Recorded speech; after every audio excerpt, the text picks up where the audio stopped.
We've reached day 29 of the government shutdown as senators remain at an impasse. For the 13th time yesterday, the Senate failed to pass the House-approved bill to reopen the federal government.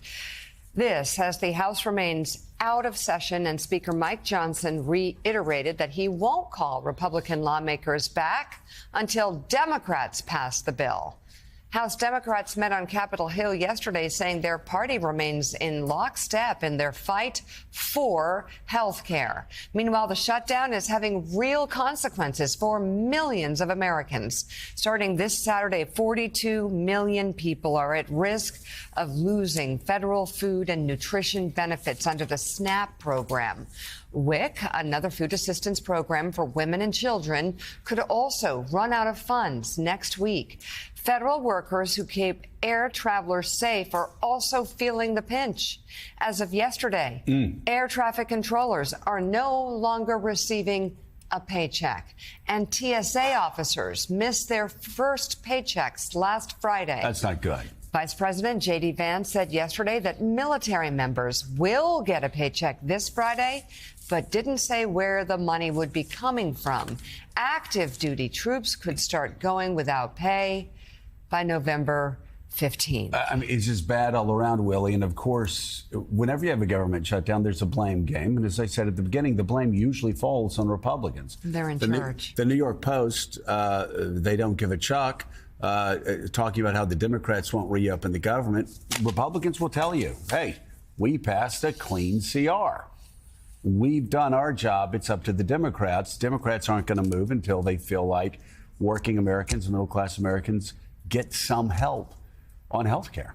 Yeah, and the extension of these from the Obamacare, the assistance and the benefits and the subsidies that came with that, that's really the focus there.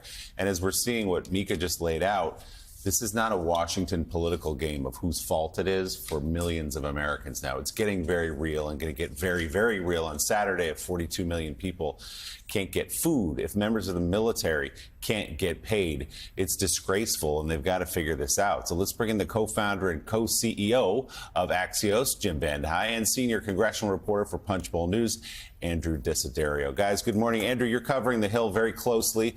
Is there any movement here? Is there any behind-the-scenes talk about ending this now that we're on the precipice of so many Americans not either getting the pay they need or the food assistance they rely on? Well, the short answer is no. We're going to see Democratic senators led by the Senate Minority Leader Chuck Schumer today raise issue over that SNAP cliff that you mentioned for November 1st. Their whole argument is that, look, the administration is moving around money to pay the troops, to pay members of the military. Why can't they move around money to fund the SNAP program? And what Republicans are saying back to Democrats is, why don't you vote to reopen the government? We're kind of in the same time loop that we've been in over the last 29 days or so here. And at the same time, Senate Republican leaders, they teased a strategy of maybe doing these quote unquote rifle shot one-off funding bills whereby you would fund the SNAP program during the shutdown. You would fund air traffic controller pay or military pay, for example. But they're backing off of that because the White House, number one, doesn't want it.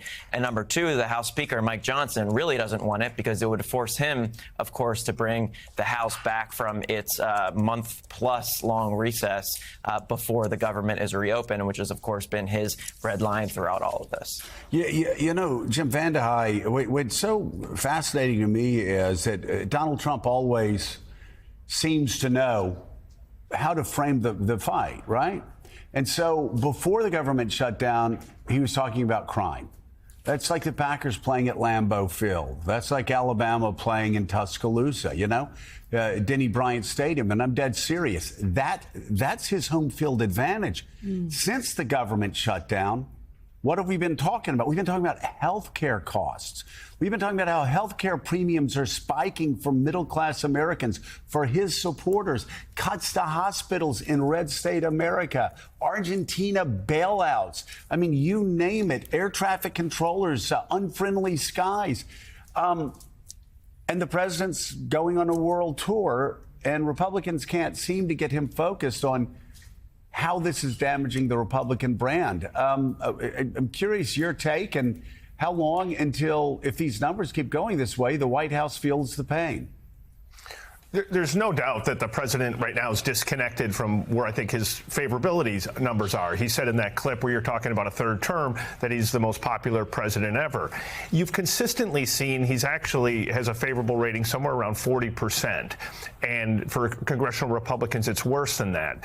And the concern you have among Republicans is, listen, it's not just that people might not get their SNAP payments, which is a big deal. It's not just that you might have a little more risk or a little more delay at airports. It's that on top of that, everyone's about to see a pretty big increase in their health care premiums. And the job market is looking really, really tight, really, really bleak, especially for college graduates. And so when you have those three things, you can look at polls and parse polls and say, who do you blame? Who do you not blame? Republicans control everything. So ultimately, they probably take the vast majority of the blame if these things unfold the way that we think that they'll unfold. And I think that is the concern. It's why you have Josh Hawley doing a op-ed in the New York Times talking about we've got to make sure we get these payments to poorer people. It's the reason you have Republicans now saying, hey, we probably do have to figure out some kind of compromise. And so I think it feels like you'll get to a deal soon, but I think the president is pretty disconnected from it. He's much more interested in cutting these deals overseas, trying to figure out a compromise on China. He sees that the stock market 3 days running has hit all-time highs, and so he feels like things are in the right trajectory. But I think there's a disconnect between what most people are feeling. Well, and Willie, what we're hearing from him is like, hey, this is great. We can have Russ Vought cut more of the government, thinking that because his very small base, right, on X thinks that's a great idea. He doesn't understand that a lot of people in middle America, a lot of people in red state America are getting hurt by those cuts. And maybe that's great for nerds and think tanks. They go, look what we are able to do with the government shutdown. We are strategically, right? They're totally disconnected. And that's how they talk, by the way. But they're strategically, this is a strategic disaster, and they're disconnected from the real politics of this, the real pain. You're hearing some of those voices again yesterday. Marjorie Taylor Greene, Republican of Georgia, saying, what are we doing? What are we doing, Mike Johnson, taking health care away from people in my district and your district?